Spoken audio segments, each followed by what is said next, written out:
From UFOs to psychic powers and government conspiracies, history is riddled with unexplained events. You can turn back now or learn the stuff they don't want you to know. A production of iHeartRadio.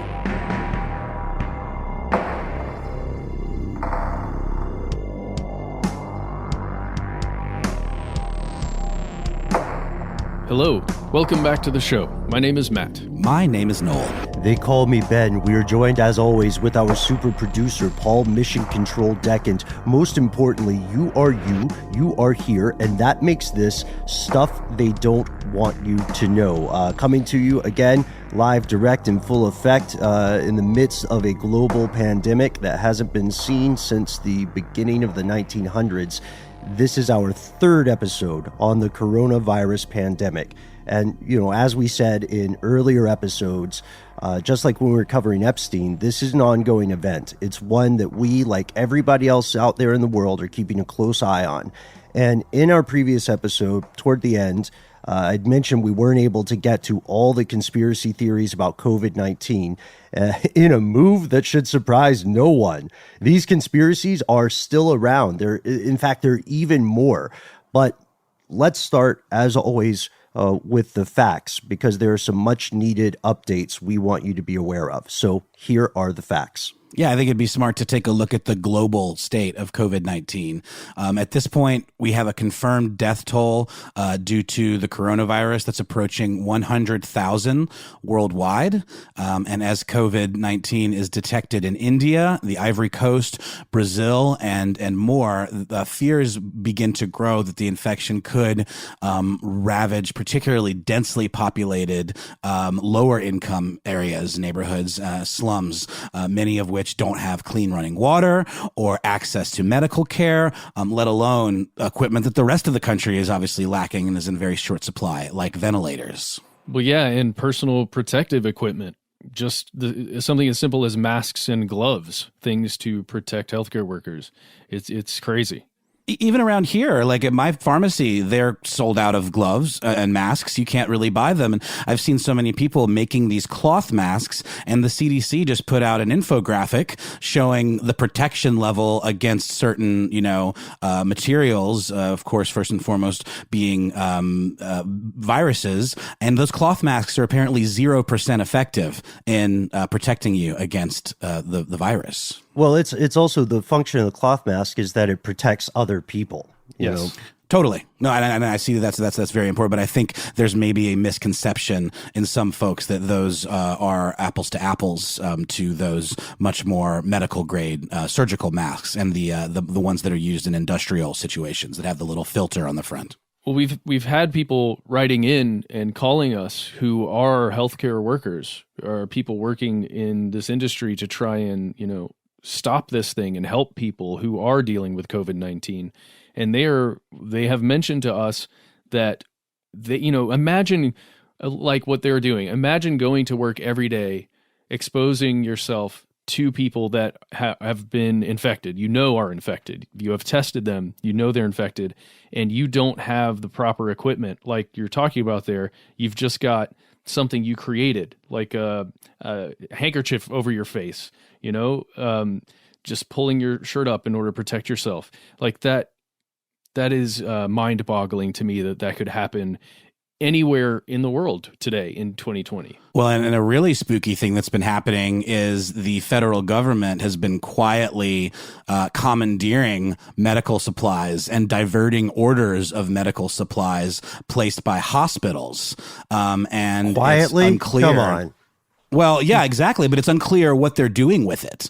Right? Because, that really becomes the feeling of living in a police state where, regular rules don't apply anymore. And who needs these things more than hospitals? And what is the government actually doing with them? Where's the accountability? In the same way, you have to wonder what the accountability is on this kind of, bailout package where so much money is being diverted to corporations and far less than maybe we would like being diverted to individuals.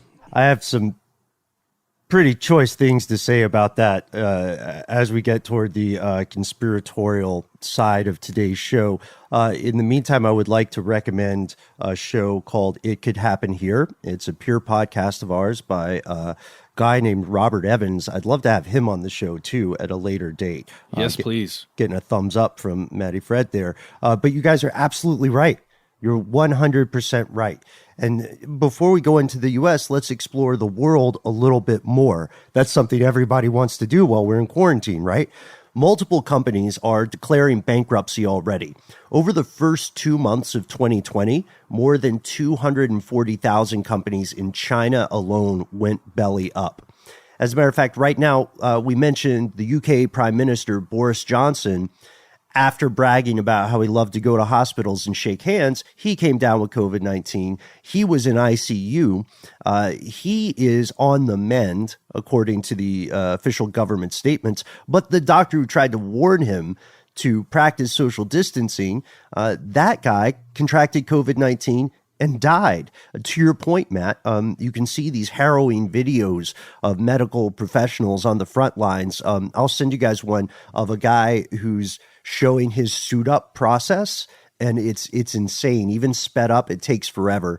And we know that people are fighting against it. China recently, in news that a lot of racists have mischaracterized, China recently instituted bans on the consumption of wildlife, and some cities like Shenzhen are explicitly banning the consumption of animals that are considered pets. So, racists are hopping on saying like, oh, China is eating cats and dogs. But to be clear, I think we mentioned this before on some show, most people in China not only don't eat dog, but have never eaten it and never, ever want to. But wet markets are the real problem, not consumption of pets. Yeah, we talked about these wet markets where animals are kept in pretty close proximity to each other, then they are live generally, and then they are slaughtered on site and then taken as meat. We noted that this was one of the possible origin points for all kinds of diseases that have occurred across time since these things have been around. And if you think about the history of wet markets, they've been around longer than most social constructs that exist, for humans. But they're thought to be the origin place, or possibly the origin place of the COVID-19, the coronavirus and the COVID-19 affliction. And SARS, there was a pangolin cull. I mean, it's clear, when we say thought to be, we're being pretty diplomatic. It's pretty much thought to be, unless you think it was created in that nearby lab. The worst part about the wet markets is that it's plausible, if the practice is not ended, that another pandemic could arise from these locations. Because, as we established in a previous episode, this is not the first time that a market like this has produced a lethal infection. And now the world as a whole, I'm sure we've all heard this, we're in this together, the world as a whole, we have a theoretical path to reducing the scale of the infection, but there's currently no vaccine. There is no cure. And perhaps most troubling, there's no real estimate on what will happen next, because there are so many factors at play. There's so many things we can do to make this worse or to make it better. And just to reiterate something that we talked about, I believe, even in the first episode, these are zoonotic diseases, which means that they are transmissible between species, or between, from animals to humans. And that is what makes it particularly virulent and scary. And we even heard a story recently about a tiger, I believe, is it at the Bronx Zoo, that was found to have COVID. And they're actually monitoring this tiger and, testing the tiger. I thought that was really interesting, especially considering how the Tiger King Netflix series has caught fire. We're living in a time of COVID and tigers. Well, yeah. I mean, just think how strange that is. The small amount of human interaction that tiger has with a very specific number of people, and one of those people just happened to be carrying it. That's the only way that tiger gets coronavirus, right? Right. It was I've got a report on this in an episode of Strange News Daily a few days ago. It was multiple tigers by one zookeeper. The tigers are fans of big cats will be happy to learn the tigers are okay. As a matter of fact, the tigers, I hate to say it, but the tigers are getting better medical care than a lot of human residents of New York City. And that's something that critics are quick to point out. But also, tigers are an endangered species. And those tigers specifically are living in much closer quarters than a tiger should ever should. There are also more tigers in captivity than there are in the wild. Tigers are like my favorite animal. Can we do an episode of tigers? Or octopus. I'm getting distracted. You're right, though. You're right. It's coming out, and the zoonotic thing is a really important point, Noel, because I think 15% of cats that were tested for COVID in Wuhan tested positive. We don't think that this is a situation where a tiger or a house cat could get COVID and transmit it to a human, but we know that humans can transmit it to cats. So if you feel like you are immunocompromised, you're getting the signs and you can't get tested or something, just be mindful of how you interact with your pets. Because, the last thing you want is an emergency vet visit, right? So we're talking about the world. There's some good news. There's some bad news. We're at a crossroads. We're at a decision point. And unfortunately, if you are listening to this show in the U.S., or if you, like us, are making this show in the U.S., we have some pretty sobering things to report. As we record today, April 10th, New York has reported its highest daily death count. The positive lining there is that hospitalizations are down in general, but get this, according to the latest figures, New York State now has more coronavirus cases than any single country outside of the United States. More than Italy, right? More than China. China's numbers are a little sketchy, but the New York, the state alone, has more coronavirus cases confirmed than any other country. They're like 197 countries. Yeah, but we have to keep in mind here. These numbers, any numbers, you're mentioning China's numbers are a little fishy there. Any numbers for any country, any state in the U.S. are going to be off because of the lack of testing or the limited amount of testing that we can do. Also, the lag in reporting. I mean, we're seeing numbers that are already 2 weeks old, so as we see a number, it's probably, guaranteed higher than that by not an insignificant amount because of the fact that there's a lag in reporting. But according to the official numbers out of New York, the confirmed caseload of COVID-19 jumped by 10,000 cases in one day. This past Thursday, that's yesterday as we're recording this, and it jumped to 159,937, putting it ahead of Spain, which was 153,000 cases, and then Italy, which was the number that everybody was trying to avoid early on, which is 143,000 as of today. Yep. And China, where, of course, the virus was confirmed to emerge from those likely from those wet markets last year, has only reported 82,000 cases. I don't mean to sound callous when I say only 82,000. I want to emphasize again that there are some serious and troubling questions about their methodology and how they define a case. The same way with how a coronavirus death is defined, right? And this is familiar to anybody who has recently tried to get testing, because for a while in a lot of the U.S. there were some pretty strict requirements to get testing. There were even some strict requirements to get different types of assistance. You had to prove that you had COVID, and now the U.S. has recorded 462,000 cases. We're getting closer to 16,500 deaths. We may surpass that number, honestly, by the time this episode comes out. Globally, we're looking at 1.6 million cases. And the same day that we recorded our earlier episode, COVID-2, Rise of the Pandemic, that same day, the United States Senate approved a stimulus package that was worth more than $2 trillion, making it the largest deal of its kind in modern U.S. history. And if you live in this country, you know that the economy is still going straight into the garbage. Why? What's happening? We'll tell you after a word from our sponsor.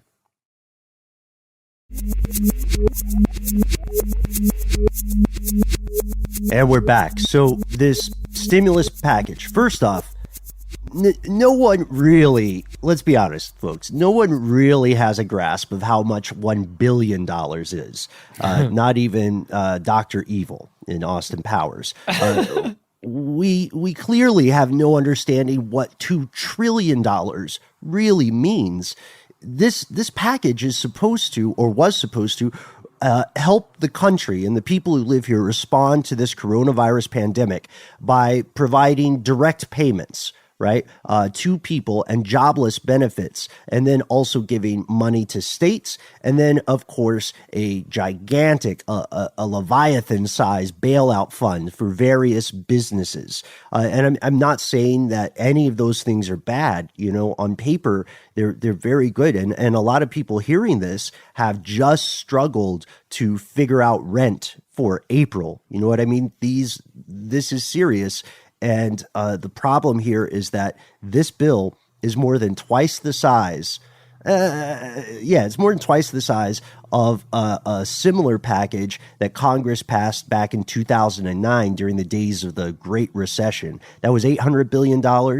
And despite the size of this $2 trillion thing and all the corruption and lack of oversight that's going into it, economists are saying this might only get us a few months down the road because, again, we don't know how long this is going to go. Well, yeah, even if a month, I mean, maybe a month is probably what you can get because you're talking about rent there, Ben, which generally is paid on a monthly basis. And the actual amount that's going out to the individual, you know, we'll probably take care of that and a little extra, you know, some food, hopefully. Or any necessities, but yeah, that's all you're going to get out of that $2 trillion per person, really. The only hope is that the injection of money for some of the states, you know, that ends up going to businesses in the perfect world would actually help something. Because, man, right now, more than 16 million Americans have lost their jobs.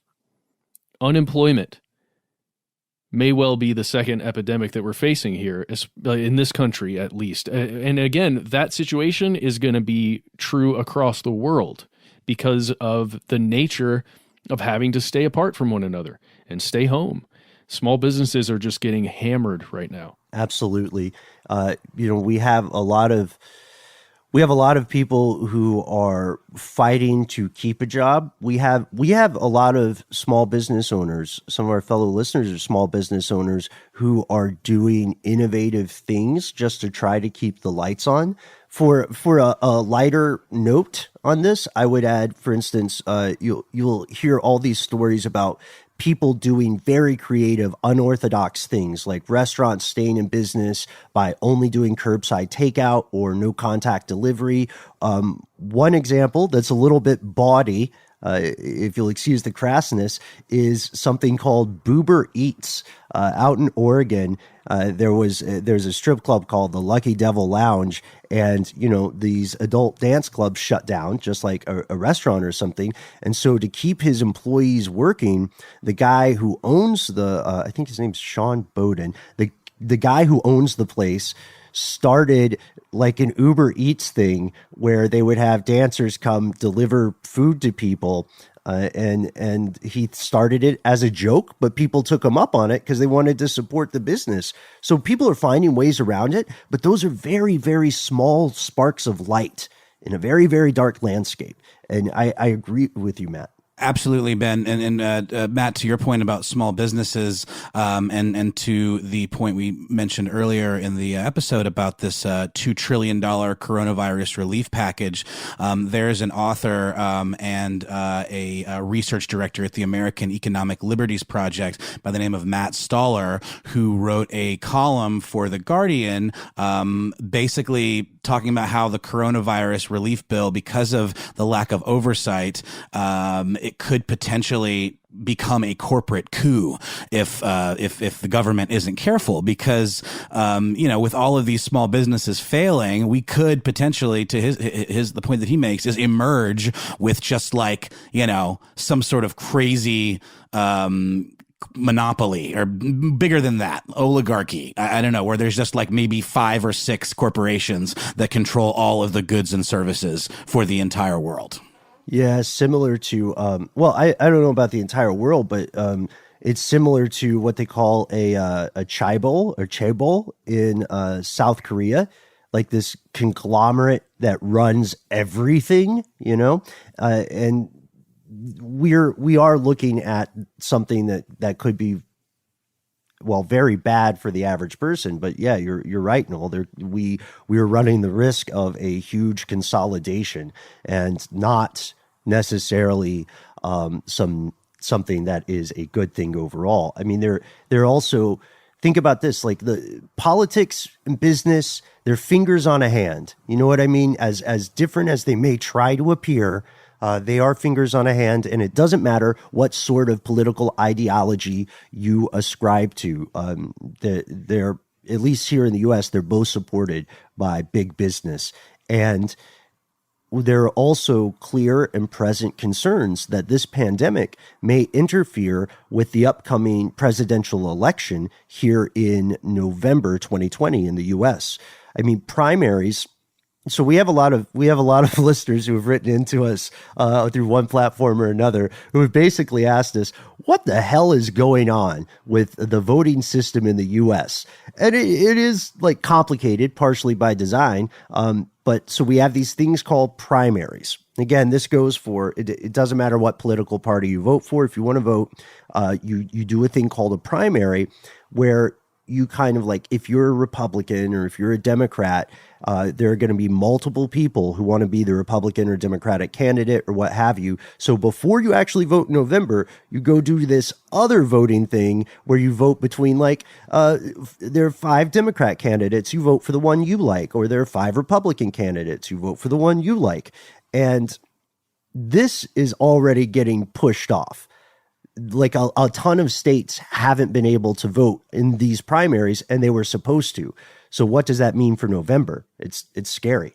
Yeah, the only good thing is that largely across the U.S., you're seeing an increase in applications for absentee ballots being sent out. I know here in Atlanta, I just received one, which is a good thing. I generally don't get them, and it was just sent. It wasn't like I had to request it. Hopefully, that'll continue to occur, where we can hopefully make the whole democracy thing happen. And, we've talked about the problems with democracy before and the way it's run, especially if you have a 2-party system, a 2-party plus, or a 2.1 party system, let's say, if you add in the independents there. But, and that's going to affect us. But the real impact and the scary thing for me is that, we're talking about the 16 million Americans that have lost their jobs, right? And, that has an impact on the individual, but also an entire family for each one of those people. And the scary thing is that number ramped up to 16 million over the course of 3 weeks. And when you compare that to what happened in 2008, the end of 2007 all the way into 2009, that 15 million job loss that occurred back then took 18 months to reach that level. And we've only just begun this thing, and we're already seeing jobs hemorrhaging like that. And when you say a job, it means rent and food and everything, clothing, shelter, everything that's needed for entire families, each one of those people. Yeah. And one important, well said, one important point I'd add, this is going to sound unusual to a lot of people outside of the United States. If you lose your job here, that often means you lose access to medical care. Almost always. Yeah, because of the way insurance works in this country. You're right. This level of growth is dangerous, and things are very much, no matter what we do, for the near future, things are set to get worse before they improve. Even if the pandemic is wiped out, sooner than we think, there's still going to be a lot of enormous problems. To Noel's point about corporations, Matt, to your point about recovering, this is not a bounce back situation, and on the corporate point, while there are tons of industries that are faltering, there are a few, very few, that are skyrocketing. Hedge funds are making a killing, and we were talking about this, I think, off air. We were talking about this. Price gouging is insane. You think of toilet paper, you think of hand sanitizer and PPE and stuff like that, personal protective equipment. But Nintendo Switches, it's bizarre. Nintendo Switches are going through the roof. Exercise equipment is going through the roof. I mean, someone right now, maybe someone listening to the show, has a side hustle or a full-time hustle, scalping Nintendo Switches and selling them for exorbitant amounts.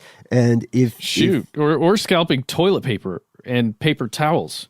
Think about the big paper and the heyday they're having right now. My God. And bidet companies. We called that a while back, I think. but something else is proliferating. And that something else is conspiratorial thought. Now, some of this is a product of fear and searching for answers, which is what humans do. Some of it is a product of the truth, the actual stuff that a lot of politicians and a lot of mainstream media don't want you to know. Some of these things sound crazy, and they are, and some of them sound crazy, and they're real. After this break, we'll get to a few that we didn't cover in our last episode, as well as some brand new ones.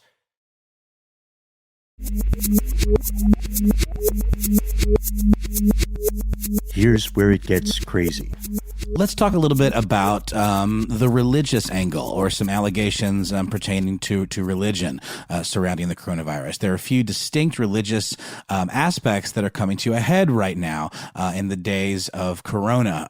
First, some apocalyptic sects believe that it's a sign of the end of the world. Doesn't seem like too much of a stretch to me, even not being a fundamentalist religious person. Or it's some kind of fundamental shift in our civilization. Second, some either unscrupulous or particularly deluded religious figures have started, like many politicians, talking about unproven and quite expensive cures. Jim Baker, for example, was recently selling something he was calling Silver Solution, that he claims was created by God himself. He is in cahoots with a woman named Cheryl Selman, and they have been selling his massive viewership, on this stuff, like it can, with the expectation that it can cure coronavirus in just 12 hours. It can't. And the U.S. Food and Drug Administration told him to stop marketing this snake oil as a cure for coronavirus. And of course, that's not the only one. I mean, in the same way. Wait. Jim Baker. From this man, you can also purchase all of the buckets of food you'd ever want to have. Right. We're talking burritos for 2 months. We're talking rice and chicken dinners for like 2 years, just in buckets that you can keep in your house if you want. And it's blessed. I think you can get some of it blessed. Look, we're not, we want to be very clear. We're not denigrating religion at all, but we are denigrating televangelists, especially those that you would classify as prosperity theology practitioners, like Creflo Dollar, who still is my favorite to love / hate. But you're right, Noel. That kind of business, and for these guys, it is a business. That kind of business is booming. There's a guy named Kenneth Copeland out in Texas. He went to the White House 2 years ago, 2018, and had dinner with, for this dinner where a bunch of other evangelical leaders got together. And he says that he has a coronavirus cure that he can transmit through your television screen. Remember all those old tropes? Oh, we're on camera, so you can do it now, where it's like, put your hand against the screen, feel the energy, and say, by the power. It's like that kind of thing. On his Victory channel on March 12th, he claimed that he would be able to heal coronavirus-infected viewers who touched their TVs, saying, put your hand on that television set. Hallelujah. Thank you, Lord Jesus. He received your healing. As long as they wash their hands like before and after, I think I'm okay with it. But yeah. I think what we're pointing to here, which is really unsettling, these are businesses that can successfully take fear, the fear that you feel, the anxiety that you feel about this situation, and translate it, turn it, and spin it into gold. It's very Rumpelstiltskin-esque, and it's disturbing, I think, in general, but in a time like this, it feels, at least to me personally, particularly vile. Yeah, I mean, these in the same way that phone phishing scams are on the rise, to kind of take advantage of older people that are maybe scared and living by themselves and willing to give up their personal information. In times of crisis, those things always flourish, and thrive, and you really have to be vigilant to keep your loved ones who might be susceptible to this kind of stuff from biting. But here's the only other thing is that I have to add here. I currently cannot prove that there is something to putting out energy in the way that, let's say, Copeland is saying that he's going to put out energy. I'm extremely skeptical of it, to the point where I do not believe it unless it is proven to me. However, I cannot disprove that there is something to that kind of connection, even if it's through a television. Yeah, and that is fair. We also know that the placebo effect is a real and powerful thing to some degree.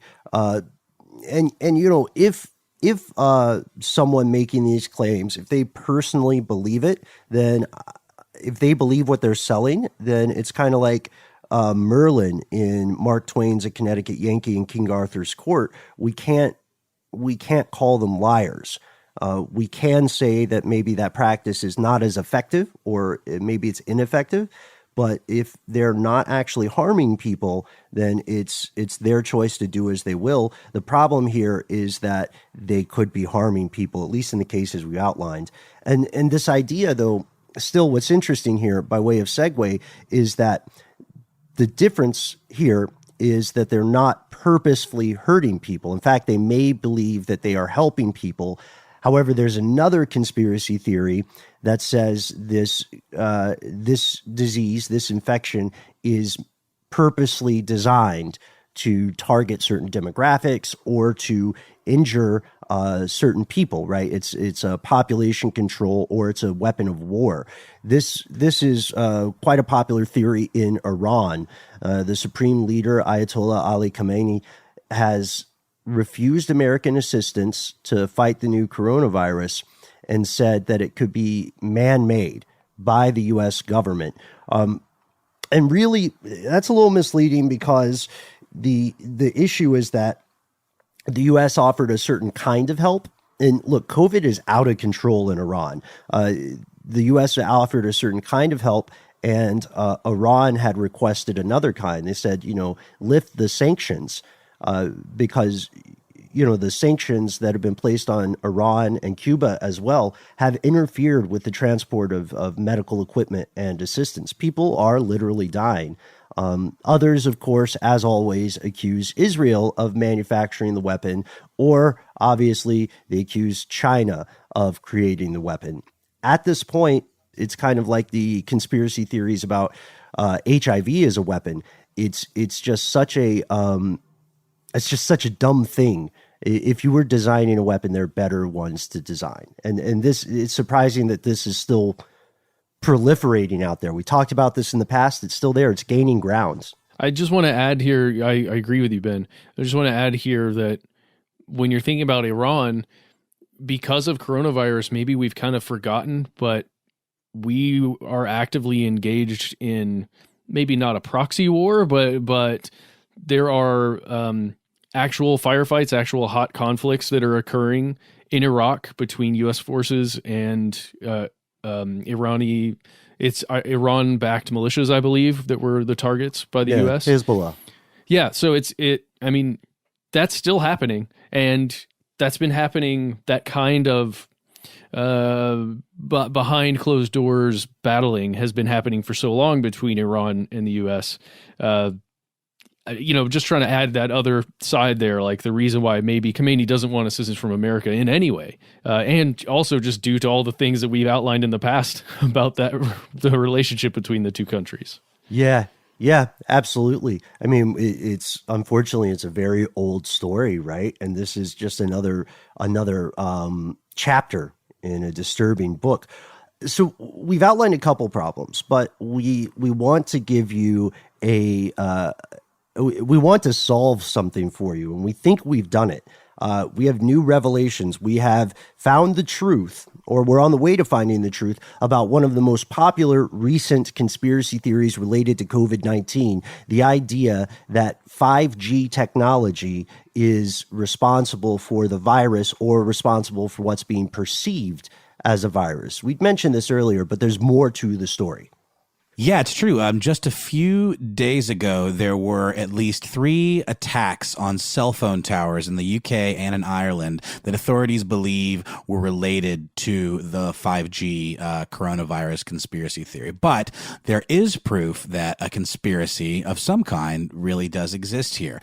Maybe not the one that we've been hearing about, or that conspiracy theorists would prefer that we think about. A person named Mark Owens-Jones, who's a researcher at Hamad bin Khalifa University in Qatar, specializing in online disinformation networks, analyzed 22,000 recent interactions on Twitter mentioning 5G and Corona as the search terms, and said that he found a large number of accounts displaying quote, inauthentic activity.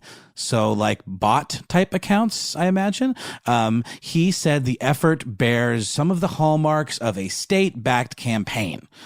He noted, quote, there are very strong indications that some of these accounts are a disinformation operation, and went on to say that the campaign used a strategy similar to Russia's Internet Research Agency, which was behind the disinformation campaign during the 2016 U.S. presidential campaign. The reason that the term Russian bots has become such a hot button thing to throw around. So while Jones hasn't explicitly linked this campaign to a specific state, he does note that there are pretty extraordinary similarities. Yeah.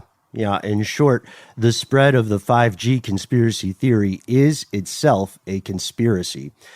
Just to backtrack real quick and be clear, the 5G concept is something that existed before, and it's just now being tied with coronavirus. But people were concerned about the possible health impacts of 5G beforehand. And right now, honestly, not to be alarmist about it, but it is a new technology, which means there are no longitudinal studies about the possible long-term risk to it. Right now, it seems safe. It definitely doesn't seem like it creates a virus or viral-like infections. Well, and you only have to go back to October 2019 in Scientific American and other places to see that there is some research coming out about 5G, that it is potentially dangerous. The amount of radiation that people will be exposed to.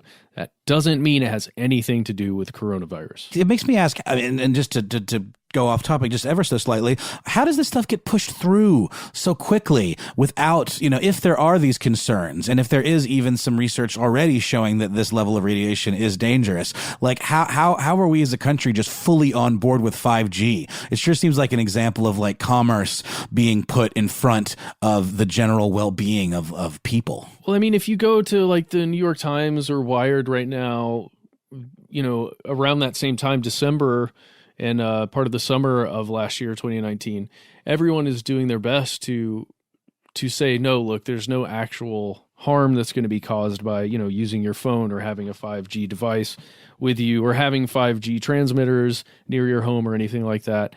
And to a large extent, it's true. It's just one of those things that does need to be studied more. And I think I see what you're saying there, Noel. Like, it feels like a necessity to push this through in order to enhance our interconnectivity and the amount of stuff we are doing online right now, just as an individual. Yeah, it's needed. But, I like your point about doing the things you want to do or need to do as an individual. Part of the reason this stuff happens, and part of the reason political and corporate opportunists are buying the farm, right? Buying the ground out from under you right now, is because we have, as individuals, a dearth of time. We have so little time to invest in hunting down and finding these things that matter. Yes, there are regulatory bodies, right? But they're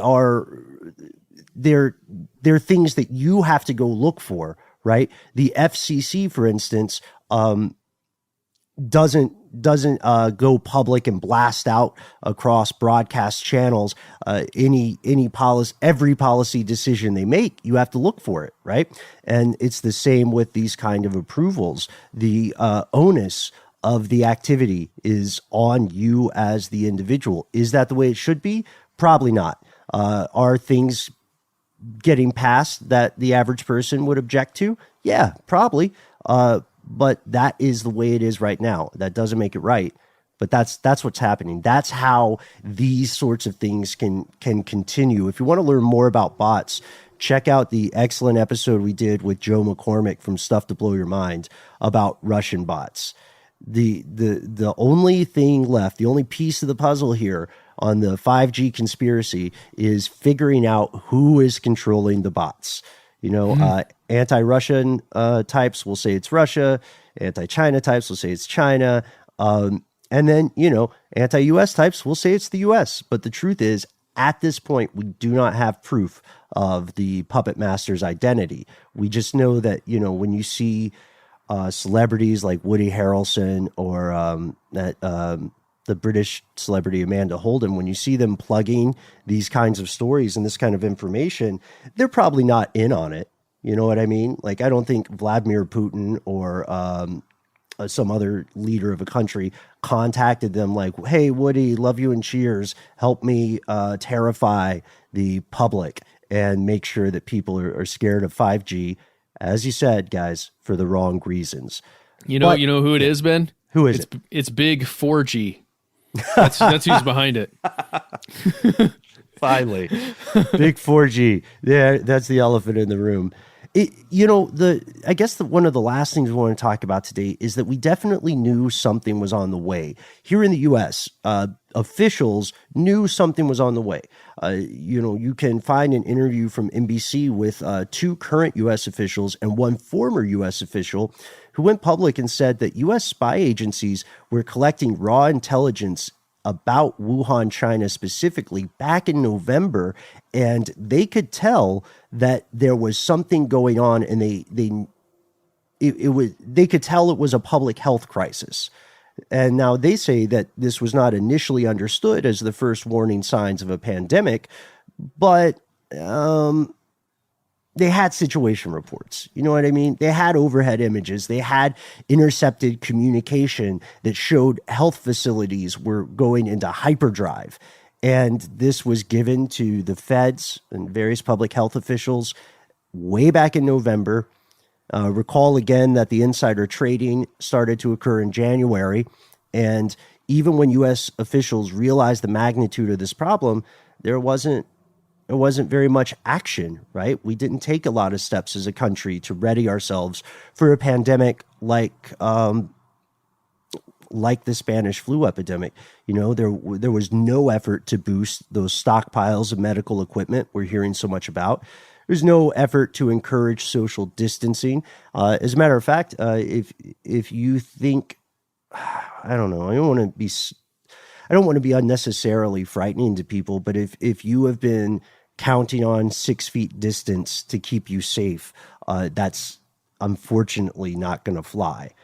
We know now that even the personal behavior modifications we've tried to institute, they're better than nothing, but they are also not a silver bullet. We should have been prepared for this in some way much, much earlier. Yeah, I mean, back in 2015, Bill Gates gave a TED Talk that's being kind of bandied about a lot now, essentially outlining exactly what we're experiencing right now and outlining just how unprepared we as a country would be. And his idea that we should run all these simulations to see how prepared the private sector would be to have ventilators, what kind of quarantine measures should be put in place, and realizing as this has happened that no one was prepared for any of this at all, and people didn't even take it seriously to begin with, including the government. And not to get too political, because I know it bugs people sometimes, but it does feel like there's a certain amount of doublespeak going on in terms of the narrative the government has presented in terms of how prepared we were. This notion of it being some sort of left-wing plot, and then immediately this about face of, oh no, we knew all along that it was serious and we're prepared for it. So it's really kind of head spinning to see that shift in rhetoric. And it's like, but you said, but we have it on, Well, here's the problem, man. We're hearing more and more stories that the federal stockpile of like PPE and other, equipment that is supposed to be available, these hospitals are getting this old stuff. And like if you're talking about one of these masks, you can't use it because the elastic strap has dry rot all over it and it just falls apart because it's been there for so long. And that spans much further than the current administration. You know what I mean? Oh, so 100%. it is like one of those things where we were not prepared in so many ways throughout a large span of time here. The last thing, really quickly, just want to jump back to what you were talking about, Ben, the intelligence agencies looking hard at Wuhan in November, like before we knew there was even a crisis. That's the kind of thing that spawns conspiracy theories, because when you hear let's say an official in China saying this virus was started by the United States, knowing that U.S. spy agencies have overhead cameras in Wuhan before it officially becomes a pandemic, knowing that they're watching the health facilities in particular and seeing what kind of activity is occurring. That's what ends up creating, I think, or at least assists in the creation amongst this uncertainty that, maybe the U.S. was watching the spread of this virus they created there. And it's just something we have to be careful about, but it's also troubling. Right. And it should be, because, what that clearly points to is not just a conspiracy theory, but an actual conspiracy. Make no mistake, certain members of Congress with access to intelligence reports did indeed conspire to make a buck, make a vig off of this disaster, and they did so because they had information that you and I and everyone listening, well, some of the people listening did not have. And this, there's a really important point that's kind of related to this that I want to point out. We mentioned it kind of at the top of the show. This spells a lot of problems. In conclusion, when we ask, where do we go next, right? Where now? We are already seeing domestic stability become increasingly fragile here in the United States. We've been very lucky as a country that there's always a peaceful transition of power. A lot of other countries have not been able to pull that off. And it's something that we take for granted here. But the chain of command may start to break down. Just in Massachusetts, for instance, the governor of Massachusetts had to smuggle masks from China. I can't believe this is a true story, on a New England Patriots airplane, because the feds were going to take these things. They wanted to be in charge of giving this medical equipment to states, and the system or the process they use to determine who gets what has been under a huge amount of criticism. So the Massachusetts governor smuggled this stuff on a sports team airplane with the help of the National Guard, with the help of the Massachusetts police. They transported it to other states. This is in open defiance of the federal government. And, you know, like, think about what happens if the federal government and the state of California, which if it were an independent country would be like the world's 5th largest in terms of GDP. What if California gets an order from the feds to fire or arrest their governor, just being hypothetical, and California says, no, we're not going to do it. What are you going to do about it? That is possible. Not plausible, but possible. Let's maybe a different episode. Let's hope that the next Civil War isn't as close as it feels. Let's just put it that way. Because there will be a next one at some point in the future. Hopefully not anytime soon. Do you think it's a political party-based war, or is it just between the haves and the have-nots, or what's the division in this coming war you're picturing? Well, it depends. Draw lines wherever you want. They will be drawn, and they kind of already are in so many different ways, whether it's economics or, ideology, or in this case, something as simple as states' rights versus federal rights. I guess you're right. I think things have gotten so complex, and there's so many divisions in our country. Like, it's not going to be as simple as the North versus the South. There's so many potential sects and things that can shoot off. The one silver lining here is that there is a common enemy. There is one common enemy now that each state, each government across the world faces, each individual, and that is this pandemic, a tiny little microscopic thing, an invader that can find its way into your body, or your spouse's body, or your child's body, or your parent's body. And that's the thing that we can band together and fight. And hopefully we can see past a lot of this other stuff at least long enough to get through this together. That's a really good point, Matt, and something that I'm leaning on as well in terms of a silver lining or some kind of hope. Well, we better get it together. I mean, this just the one point about politics, or the U.S. California could go independent, and Texas has historically had this great pride, a willingness to go independent. So the stability of the union might be a problem, but having a common enemy is something that does really unite people. I think that's a fantastic point, Matt, and we better get it together because 6 new coronaviruses were discovered in bats in Myanmar just this week. They're not the same as SARS or what we call SARS and what we call COVID, but the point is they're out there, and this recovery period for the world will take much, much longer than a lot of politicians and a lot of businesses want you to believe. Like I said at the top, don't think of this in terms of bouncing back. We need to think of this in terms of clawing our way out of a slippery pit, and it's gonna take everybody. We're a species that's terrible at working together, but now the rubber's hitting the road. We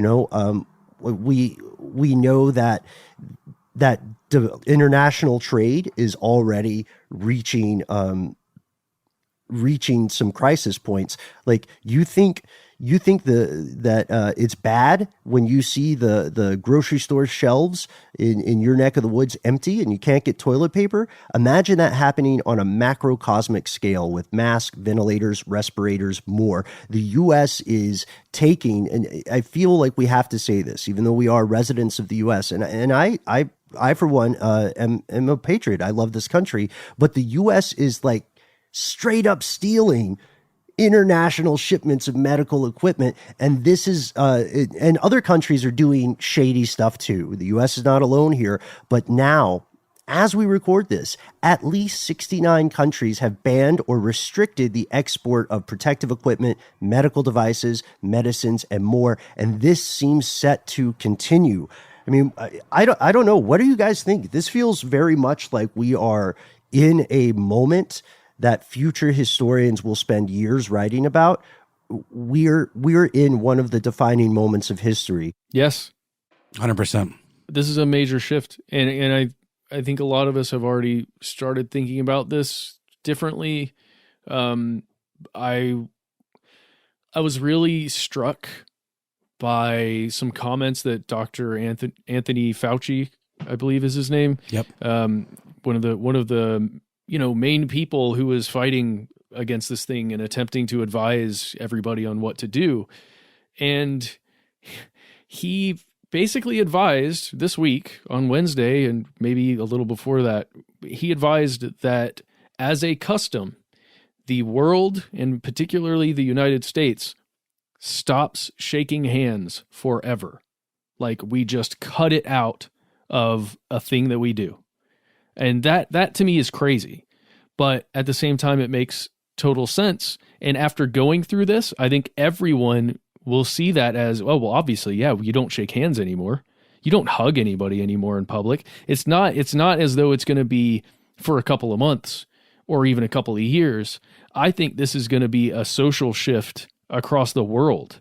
It feels like, because Ben, you're saying this is like a shifting point. This is one of those moments in history that we literally make a turn 25 degrees in one direction and we don't ever go back the other way.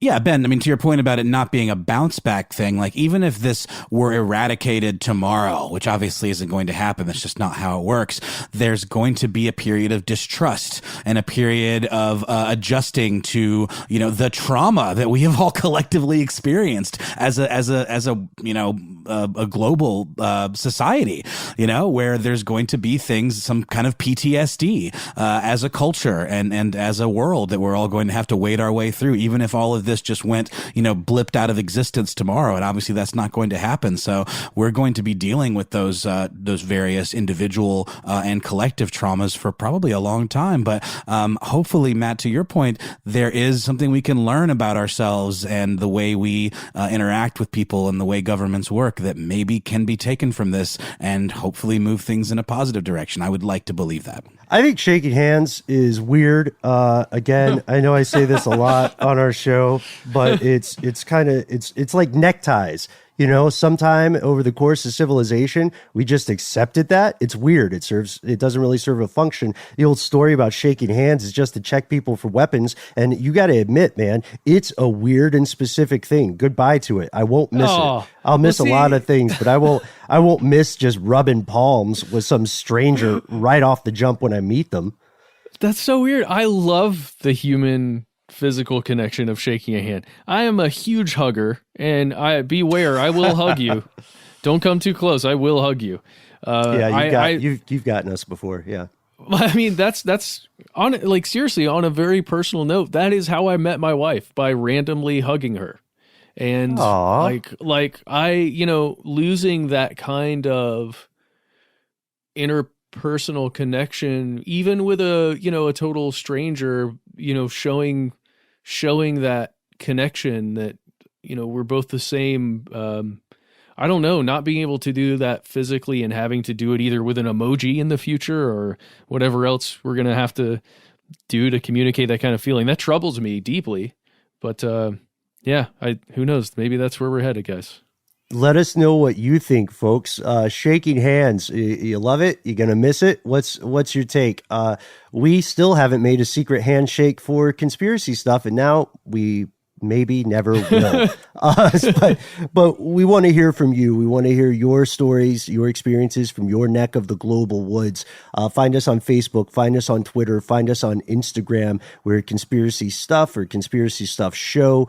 We also like to recommend Here's Where It Gets Crazy, our community page on Facebook, where we've we want to thank you if you're listening, if you're on there.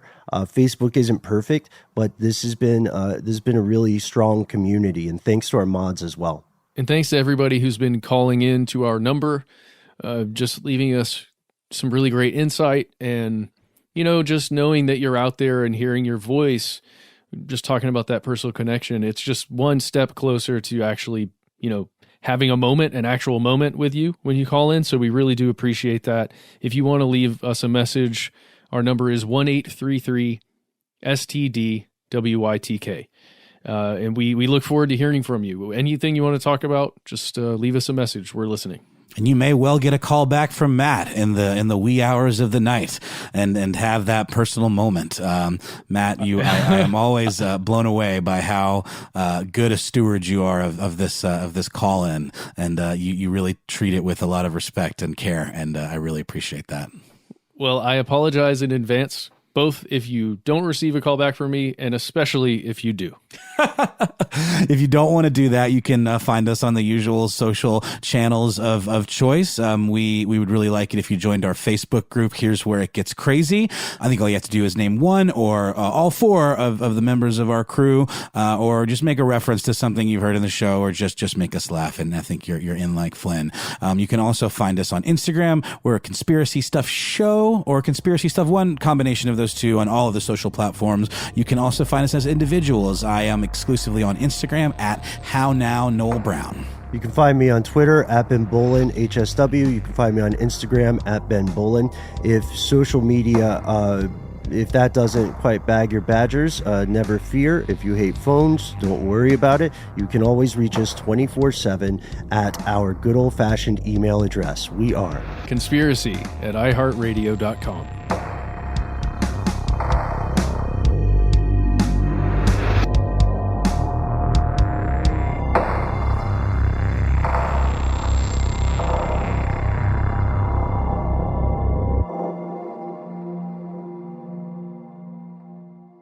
Stuff They Don't Want You to Know is a production of iHeartRadio. For more podcasts from iHeartRadio, visit the iHeartRadio app, Apple Podcasts, or wherever you listen to your favorite shows.